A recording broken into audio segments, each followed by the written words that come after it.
I want to give a big shout out to all the fathers out there today. I hope you have a wonderful, wonderful, happy Father's Day.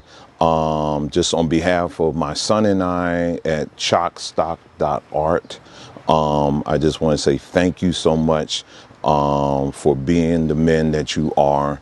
No, we're not perfect. We're not all perfect. We understand that. We get that. But, there are many fathers out here, particularly black men. There are black fathers out here that are putting it down, that are an asset to their family, to their children, to their spouses, to their communities.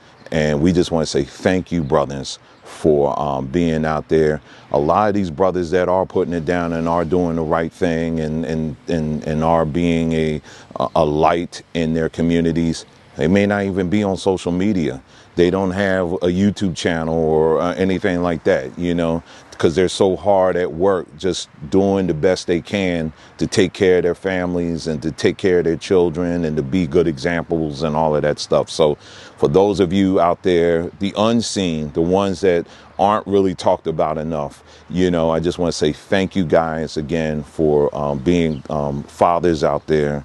And the ones that are the good fathers, you know exactly what I'm talking about, So again, I just wanted to take this time and thank you guys. When I sit back and I think about my own experience when it comes to fatherhood, one of my most fondest memories of my dad, who's no longer with us, was when he used to work at a steel factory in Pennsylvania or in Philadelphia. And he brought me to work with him. And one of the things he did was he took me on a truck. It was like an 18-wheeler truck, but it wasn't like the trailer part. It was just the tractor part. And he had me sit in the passenger seat. I can still see it to this very day. And he was showing me, he was like, he was going in and driving that thing. And oh my goodness, all I can remember, it was like in my mind, I'm like, wow, I'm in an actual real Tonka truck. Because, Tonka trucks were it back in that day. And so, but the best part about it was my father that was driving this Tonka truck, right? Another thing he used to do was, this is when we were living in Philly, I could still see it right now. It was right off of Belfield Road, Belfield, and he would, right as we were approaching our house, he would put me in his lap, and then we would ride the rest of the way to the house. Now, of course, you couldn't do that today because you would get arrested for doing something like that, child endangerment. But there was no danger when my father was around because he was always going to be my protector, and that's something that for me in my turn at the wheel, so to speak, of being a father, I think no less, when it comes to our children. I've always been very protective of them, but also very supportive too. And the balance between my father, just seeing my father and my mother work together, there was a combination of things such as protection, love, nurturing, all kinds of stuff that when the two of them were together, it just provided for me, thankfully, a very good environment that I can live, grow, and thrive in. And I'm so very grateful for that and an example that they gave me. But I also realized, too, that there are a lot of people out there who may not have had that example, who may not have had that. For example, we got brothers out there in prison, who, for one reason or another, they just made some bad decisions. But even with those bad decisions, you still have children that are not in there with you. And my encouragement to the brothers that are out there in prison, for example, is listen, you only get one shot at this. You get one shot at this of being a father. And regardless of what your father did not do or he wasn't there, you have the opportunity today to make it right.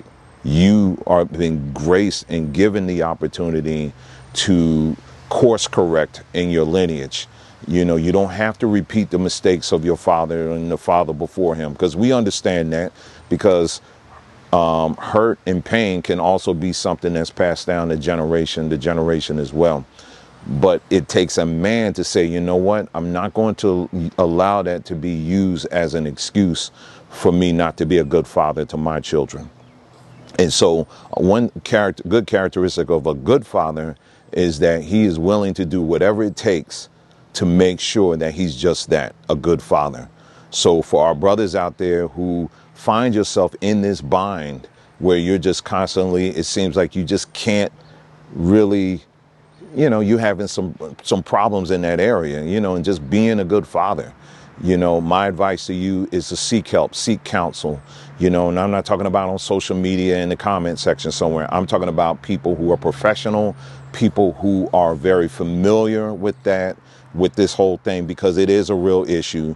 Of course, you got to be, take great care on who you go to, but just know, yes, there is help out there. And I would advise you, regardless of what the stereotypes are, get the help that you need. Okay? Because again, we only get one shot at this.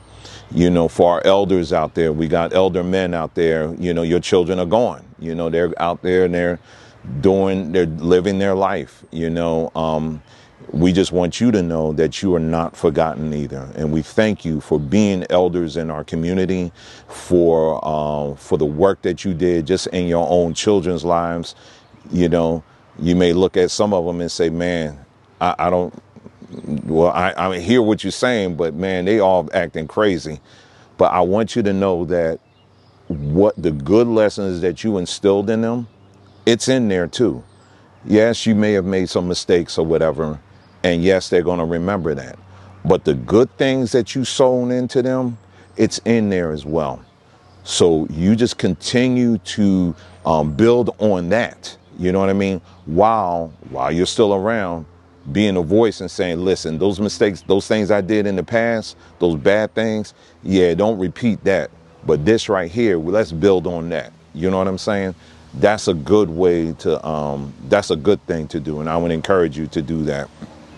For our sisters out here, one thing I want to share with you guys as well is don't buy into this lie that there aren't good black men out here. I will even go further than saying is that social media is really a very bad place to meet a good brother. Okay, I'm gonna say that again. Social media oftentimes is not a good place to meet a good brother, because what you see on social media oftentimes are people pretending to be something that they're not. And so you don't want that. You don't want to be connected with anybody like that. You want the real. And what I'm telling you is that there are a lot of real black men out of social media, out of that space.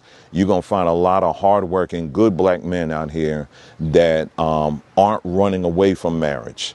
They actually want to be married. They actually want to have children with you, and, so don't give up on us, okay? And because regardless of what's being said on social media or any of these other platforms, there are some very good black men out here. And, what we're doing on this platform is really trying to do our part to really encourage those black men and to bring them together and to build them up.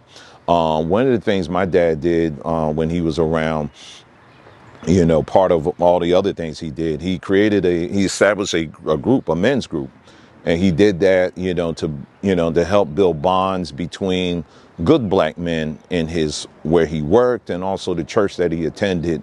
And they would go fishing. They would do all kinds of stuff. Right. And that's something I learned. And that's kind of what I do on the side, too. That's one of the things I do. We have a separate men's group. It's not nothing big. We haven't gone on any trips, not yet. But the brothers have gotten together. Those that live near each other, they have used the platform as a way to bond with one another and to build relationships and things like that. All I wanted to do is lay a foundation, kind of like what my dad taught me. And I'm so glad to see that we have something in place for that. And so, yeah, that's what we're about here. We're not just talking about it. We're really trying to do our part. When I was in high school, my parents, they used to go, they would go to the prisons. They were part of the prison ministry in their church, and they would take me with them. And that was an experience to see all of these men out in there full of great potential and being locked away for whatever reason that they were locked away for. But, for our brothers out there, I remember a while back, we collected books for brothers and sent books to the brothers. But also what we did was we collected toys for these brothers who have children, at home. And we sent toys to the children and all that. And we also wrote little letters as a word of encouragement to those children and saying, listen, don't give up on them, And it's those kind of things. We can't wait for a government or an institution to do those kind of things. We got to take that on ourselves. This is why we're so passionate about really fighting for what is ours, this culture that we have, our African American, our black culture, is something that we have to passionately fight for. Because if we don't fight for it, who's going to do it? We got to do that. And it starts with us as brothers to take the lead on that and to work together with our sisters. One final note, another thing that we do on this platform, we created a platform, it's called ChocStock Art.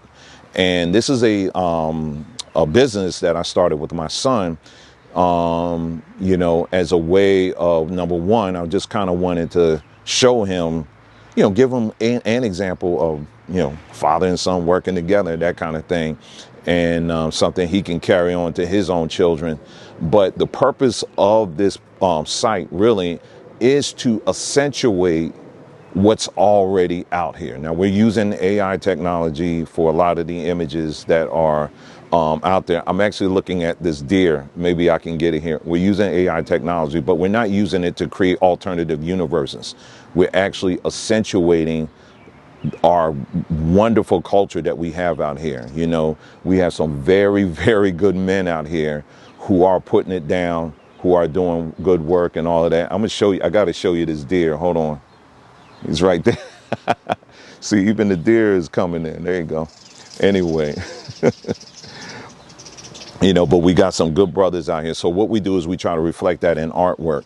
And it's not just something, we just typing in a few words. That's it. No, we actually take the time and we get to learn about different artists out there. We're learning about their different styles and techniques and things like that. What were their best, what was their certain characteristic that stood out? So we take that information and then we combine it sometimes with photography, what we know about photography, settings and things like that. We put it all together, and that helps us to create some very unique artwork, that really accentuates our people, And so we did this package for the brothers, our father package. And I want you to go check that out. And it's all for our brothers. So if you out there, you wanted to do some, let's say if you wanted to do a Father's Day card, or you wanted to do a little message and you just wanted that perfect artwork, check us out at ChocStock.art. And it's there for you, and reasonably priced. We're not trying to take you to the cleaners or anything like that, but it's just something that's there. That's our way, another way of us giving back and, really trying to change the narrative as it pertains to how black men are portrayed, just amongst each other and in the greater world. We also have packages for our women, our children, and different interest stuff. And then we're always adding some more and more content over there. So again, check out that page. Again, it's ChocStock.art. So again, on behalf of myself and my son, I want to wish all of you brothers out there a happy Father's Day. You guys take care, and I'll talk to you soon.